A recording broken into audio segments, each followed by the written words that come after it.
दोस्तों, प्रतिमा जी ऐसे अकेडमी में आप सभी का स्वागत है। दोस्तों, जो हमने इसके पहले जो पहला मेरा लेक्चर था उसमें मैंने राजेंद्र प्रसाद जी के अध्यक्षता के बारे में बता दिया था। दोस्तों, स्थायी अध्यक्ष एवं उपाध्यक्ष के बारे में 11 दिसंबर 1946 को डॉक्टर राजेंद्र प्रसाद को स्थायी अध्यक्ष, यहाँ तक कि हमने बता दिया था, डॉक्टर राजेंद्र प्रसाद को स्थायी अध्यक्ष और डॉक्टर यचसी मुखर्जी एवं बीटी कृष्णामाचारी इनको उपाध्यक्ष बनाया गया था। अर्थात संविधान सभा के दो उपाध्यक्ष थे, एक मुखर्जी और दूसरा कृष्णामाचारी। उद्देश्य प्रस्ताव, संविधान के उद्देश्य प्रस्ताव के बारे में कई बार प्रश्न आते हैं और 13 दिसंबर 1946 को पंडित जवाहरलाल नेहरू ने संविधान सभा में उद्देश्य प्रस्ताव को प्रस्तुत किया था। उद्देश्य प्रस्ताव को प्रस्तुत किया गया। इस प्रस्ताव को 22 जनवरी 1947 को सर्वसम्मति से स्वीकार कर लिया गया। इसी का परिवर्तित रूप ही संविधान सभा ने संविधान की जो प्रस्तावना वर्तमान में है वो जाकर के बनी। यानी उद्देश्य प्रस्ताव जिसे पंडित जवाहरलाल नेहरू ने 13 दिसंबर 1946 को प्रस्तुत किया था, जिसे 1947 को यानी 22 जनवरी 1947 को जब अनुमति प्राप्त हुई, सर्वसम्मति से स्वीकार कर दिया गया, तो आगे चल करके उस संविधान का प्रस्तावना बनी, यानी preamble of the constitution of India, जो हमारे पूरे संविधान का एक मार्गदर्शन के रूप में प्रस्तुत की जाती है। इसीलिए कहा जाता है कि preamble is the key of the constitution of India. तो दोस्तों, स्वतंत्रता अधिनियम के द्वारा कुछ परिवर्तन भी किए गए संविधान सभा में। जब 1947 का स्वतंत्रता अधिनियम बना और जो कि संविधान सभा स्वतंत्रता के पहले बन चुकी थी, 1946 में बन चुकी थी, तो कुछ परिवर्तन किए जाने थे। वो परिवर्तन 1947 में जब हुआ, 3 परिवर्तन मुख्य रूप से किए गए। पहला परिवर्तन भारतीय स्वतंत्रता अधिनियम 1947 जब बना तो संविधान में 3 परिवर्तन किए गए। नंबर 1, संविधान सभा को पूरी तरह से संप्रभु बना दिया गया। ये जो शब्द है संप्रभु, ये बहुत ही इंपॉर्टेंट है। इसका मतलब ये होता है कि हमारे मामले में किसी विदेशी का या किसी अन्य व्यक्ति का कोई हस्तक्षेप नहीं होगा। भारतीयों के लिए, भारतीयों के द्वारा जो प्रवृत्ति है उसी को संप्रभु के रूप में जाना जाता है। यानी संप्रभु निकाय बनाया गया, जो स्वेच्छा से कोई भी संविधान बना सकती थी। नंबर 2 हुआ संविधान सभा का एक विधायिका के रूप में भी गठन किया गया। अभी तक संविधान सभा के रूप में कार्य कर रही थी। संविधान सभा संविधान बनाने का कार्य कर रही थी। संविधान सभा आजाद भारत के एक सपने के रूप में उसे प्राप्त करने के लिए इंतजार कर रही थी। लेकिन जब स्वतंत्रता अधिनियम 1947 बना, उसके माध्यम से जो 3 मुख्य रूप से संशोधन किए गए, वो नंबर 1 संप्रभु की बात थी। नंबर 2, संविधान सभा अब एक विधायिका भी बन गई। अब विधायिका और संविधान सभा के 2 अलग अलग कार्य थे। पहला कार्य था कि जब संविधान सभा के रूप में काम करती थी तो उसके अध्यक्ष डॉक्टर राजेंद्र प्रसाद थे। राजेंद्र प्रसाद जी थे। और जब ये विधायिका के रूप में कार्य कर रही थी, तब इसके अध्यक्ष JB मालवणकर साहब थे। यानी 2 अलग अलग कार्य प्रारंभ हो चुका था। और जो नंबर 3 था, तो नंबर 3 जो मुख्य रूप से संशोधन था वो ये था कि जो मुस्लिम लीग था मुस्लिम लीग के जो सदस्य थे संविधान सभा में, उनको बाहर कर दिया गया, क्योंकि जो पाकिस्तान जा चुके थे या पाकिस्तान के लिए अथराइज हो चुके थे, उन लोगों को संविधान सभा से बाहर कर दिया गया। दोस्तों, भारतीय संविधान की कुछ प्रमुख समितियां हैं, जैसे 8 बड़ी समितियां बनी थी, कुछ छोटी समितियां बनी थी। तो जो बहुत ही इम्पोर्टेंट समिति है, मैं उसके बारे में चर्चा करता हूँ। ये आए हुए कई सालों के एग्जाम में पूछे गए क्वेश्चंस हैं। ये डायरेक्ट क्वेश्चन भी समझ लीजिए, डायरेक्ट ऐसे भी ये आ जाते हैं। तो जो संघ शक्ति समिति बनाई गई थी, संघ शक्ति समिति के जो अध्यक्ष बनाए गए थे और जवाहरलाल नेहरू जी बनाए गए थे, और संघीय संविधान समिति के अध्यक्ष भी यही बनाए गए थे, जवाहरलाल नेहरू जी। अब यहाँ पे याद कैसे हो, सबसे कठिन बात तो ये कि याद कैसे हो। तो जहाँ पे एक संघ और संघीय इन दोनों की बात आए, वहाँ जवाहरलाल नेहरू थे, और प्रांत को जो कि सरदार वल्लभ भाई जी ने एकत्रित किया था, सबको यूनाइट किया था। तो ये समझ लीजिए प्रांतीय की बात आए तो पटेल जी हैं, सरदार वल्लभ भाई पटेल जी। प्रारूप समिति जो है, इसे इंग्लिश में एडहॉक कमेटी बोलते हैं, तो इसके अध्यक्ष डॉक्टर भीमराव अंबेडकर महोदय थे। मौलिक अधिकार एवं अल्पसंख्यक, मौलिक अधिकार 1, अल्पसंख्यक 2, जनजातीय 3, बहिष्कृत क्षेत्रों के 4। यानी जब ये पॉइंट आए कि मौलिक अधिकारों के अध्यक्ष, अल्पसंख्यक समिति के अध्यक्ष, जनजातीय समिति के अध्यक्ष, बहिष्कृत समाज के अध्यक्ष, तो इसके लिए जो सलाहकारी समिति बनाई गई थी, इसके अध्यक्ष भी सरदार वल्लभ भाई पटेल बनाए गए थे। दोस्तों, मौलिक अधिकार और अल्पसंख्यक इतने इंपॉर्टेंट हैं, इतने बड़ा एरिया इनका था संविधान में, कि इसके लिए उप समितियां भी बनाई गई। तो जो इसके लिए उप समिति बनाई गई, तो पहला उप समिति बनाई गई, तो पहला उप समिति बनाया गया मौलिक अधिकार उप समिति। इसके अध्यक्ष बनाए गए थे जेबी कृपलानी जी। जेबी कृपलानी महोदय मौलिक अधिकार के उप समिति के अध्यक्ष बनाए गए थे। अब यहाँ पे प्रश्न ऐसा आता है, कई बार क्वेश्चन अलग अलग आयोग का आता है कि मौलिक अधिकार समिति के अध्यक्ष कौन थे। तो कई लोग इसको जेबी कृपलानी को मान लेते हैं, और कई जो गाइड वाली टाइप की बुक होती हैं उसमें होता है। लेकिन अगर कोई ऑथेंटिक बुक देखा जाएगा तो उसमें बेहतर एक्सप्लेनेशन होगा। जैसे लक्ष्मीकांत हुई या अन्य कोई बुक में आप पढ़ेंगे तो आप देखेंगे कि अध्यक्ष तो सरदार वल्लभ भाई पटेल हैं, जो उप समिति है, उप समिति के अध्यक्ष जेबी कृपलानी जी हैं। और ऐसे ही अल्पसंख्यक उप समिति की बात है तो एच.सी. मुखर्जी जी थे। तो इसको ध्यान रखिएगा। प्रक्रिया और नियम समिति बनाई गई थी, तो इसके अध्यक्ष डॉक्टर राजेंद्र प्रसाद जी थे। राज्यों के लिए समिति बनाई गई थी, जवाहरलाल नेहरू थे, और संचालन समिति के अध्यक्ष डॉक्टर राजेंद्र प्रसाद थे। अब डॉक्टर राजेंद्र प्रसाद दो के थे, एक प्रक्रिया और नियम समिति के अध्यक्ष थे और दूसरा संचालन समिति के अध्यक्ष थे डॉक्टर राजेंद्र प्रसाद। और राज्यों के लिए समिति और संघ शक्ति समिति, संघीय संविधान समिति जवाहरलाल नेहरू के हाथ में था। प्रांतीय संविधान समिति और मौलिक अधिकार अल्पसंख्यक बहिष्कृत जनजातीय, इसके लिए जो समिति थी सरदार वल्लभ भाई पटेल जी थे। और प्रारूप समिति जो कि बहुत इंपॉर्टेंट है, इसके लिए भीमराव अंबेडकर थे। संविधान का प्रभाव में आना। दोस्तों, संविधान जब हमारा बन करके तैयार हुआ तब अब प्रारूप समिति की जिम्मेदारियां बढ़ गई।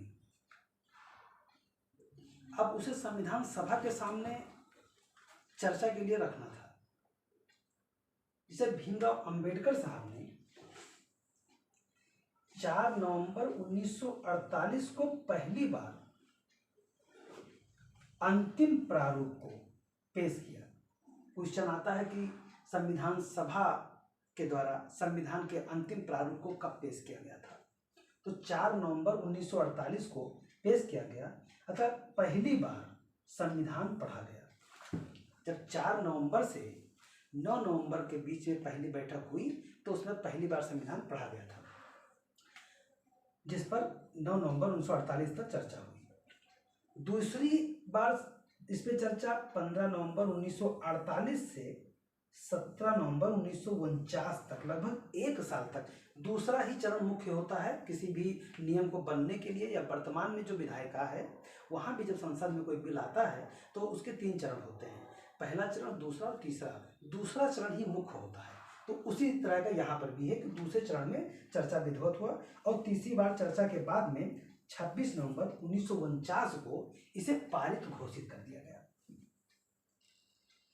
अब जब इसे पारित घोषित कर दिया गया तो यहाँ पे संविधान पर अध्यक्ष, उपाध्यक्ष और सदस्यों के जो है हस्ताक्षर होने थे। तो संविधान में अध्यक्ष और उपाध्यक्ष सहित 284 सदस्य जो उस समय सभा में मौजूद थे उन्होंने हस्ताक्षर किया, लेकिन टोटल सदस्य 299 थे। अब ये प्रश्न आता होगा, इसके पहले मैंने बताया जब कि 389 लोग सदस्य थे, लेकिन याद रखिएगा उस समय मुस्लिम लीग के सदस्य भी थे। जब पाकिस्तान का बंटवारा हुआ तो मुस्लिम लीग के सदस्य चले गए, तो हमारे संविधान सभा में 299 सदस्य ही मौजूद थे। 299 सदस्य संख्या बची थी, जिसमें से जब संविधान कंप्लीट हुआ तैयारी से अध्यक्ष, उपाध्यक्ष के हस्ताक्षर के पश्चात 284 सदस्यों ने इस पर हस्ताक्षर किया था। ये भी प्रश्न आता है कि अंतिम रूप से संविधान में कितने सदस्यों के हस्ताक्षर हुए हैं। तो साथियों 284 लोगों का है। तो 26 नवंबर 1949 को हमारा संविधान के कुछ पार्ट लागू हो गए, जैसे नागरिकता, चुनाव,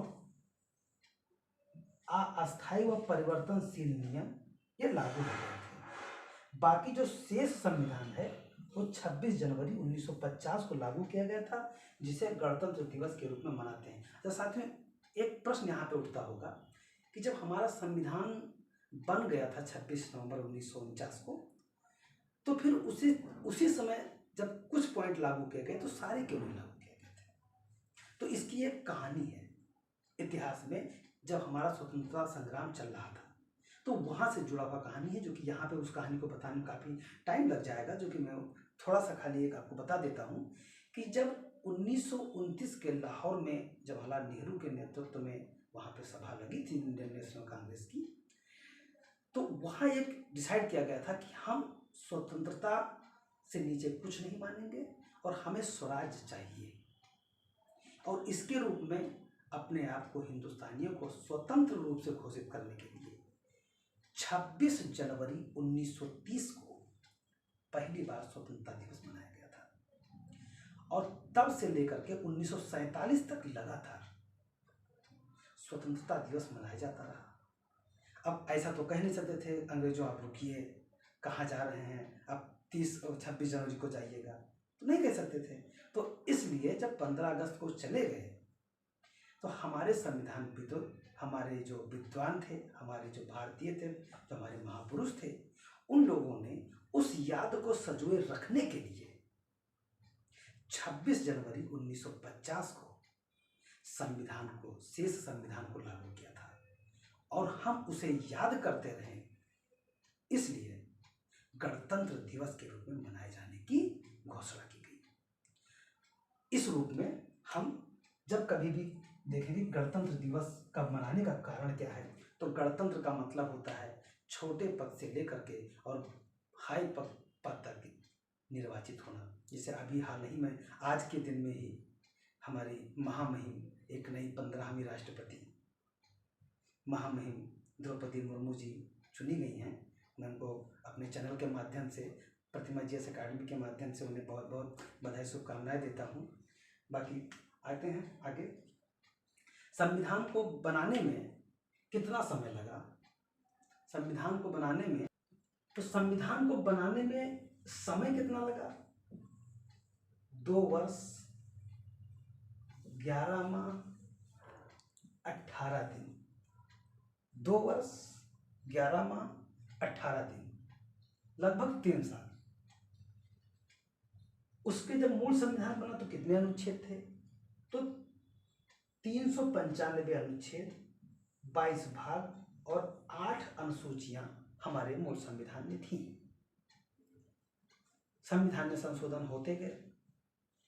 वर्तमान में लगभग 445 प्लस अनुच्छेद हैं, 25 भाग हैं और 12 अनुसूचियां हैं हमारे संविधान में। 445 प्लस अनुच्छेद, 25 भाग और 12 अनुसूचियाँ थी। संविधान सभा के अन्य कुछ कार्य थे जो उन्होंने किया था, एक बहुत ही मोस्ट इम्पॉर्टेंट में आप जान सकते हैं।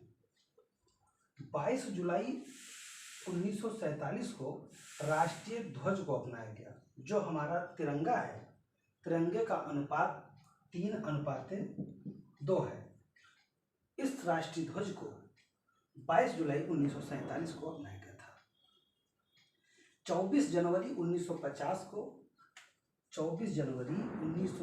को राष्ट्रीय गान और राष्ट्रीय गीत को अपनाया गया था। 24 जनवरी 1950 को ही डॉक्टर राजेंद्र प्रसाद को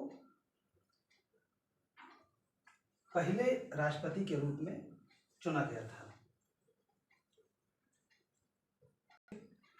संविधान सभा के कुछ आवश्यक तथ्य हैं जो बहुत ही इम्पोर्टेंट हैं। खैर ऐसे बहुत लोग इसको नहीं जानते होंगे। संविधान सभा के जो हाथी है, हाथी को प्रतीक के रूप में चुना गया था। Sir B.N. राव ये संविधान सभा के सलाहकार के रूप में इनको नियुक्त किया गया था। H.B.R. अयंगर को संविधान सभा के सचिव के रूप में नियुक्त किया गया था। प्रेम बिहारी नारायण ये संविधान के सुलेखक थे। इन्होंने अपने हाथों से पूरे संविधान को लिखा था। मैं B.N. राव के बारे में कुछ बताना चाहता हूँ। जब भीमराव अंबेडकर जी से सब लोगों ने कहा कि संविधान के शिल्पकार, संविधान के शिल्पी, संविधान को बनाने वाले, मतलब कई प्रकार से उनको संबोधित किया गया, काफी सम्मानित किया गया, तो भीमराव अंबेडकर जी ने एक शब्द कहा था। उन्होंने ये कहा था कि मैं अपने भारतवासियों का, अपने बुद्धिजीवियों का, अपने संविधानविदों का, दोस्तों का, सभी का अभिवादन करते हुए मैं कहना चाहता हूं कि जो लोग संविधान का श्रेय पूरा मुझे देते हैं कि इस संविधान को मैंने बनाया है, तो मैं उन्हें बता देना चाहता हूं और कहना भी चाहता हूं कि हमारे एक साथी B.N. राव जी हैं, जिसके बगैर इस संविधान को बना पाना बहुत मुश्किल होता। तो मैं उनका भी तहे दिल से धन्यवाद देना चाहता हूं। और साथियों, मैं यहीं पर अपने इस लेक्चर को समाप्त कर रहा हूं। आप लोगों से एक विनम्र निवेदन है कि हमारे चैनल को सब्सक्राइब करें, लाइक करें, शेयर करें। अगर आपको हमारा लेक्चर पसंद आया हो तो बेल आइकन जरूर दबाएं, जिससे आने वाले सारी नोटिफिकेशन आप लोगों को प्राप्त होते रहें। जय हिंद, जय भारत, धन्यवाद।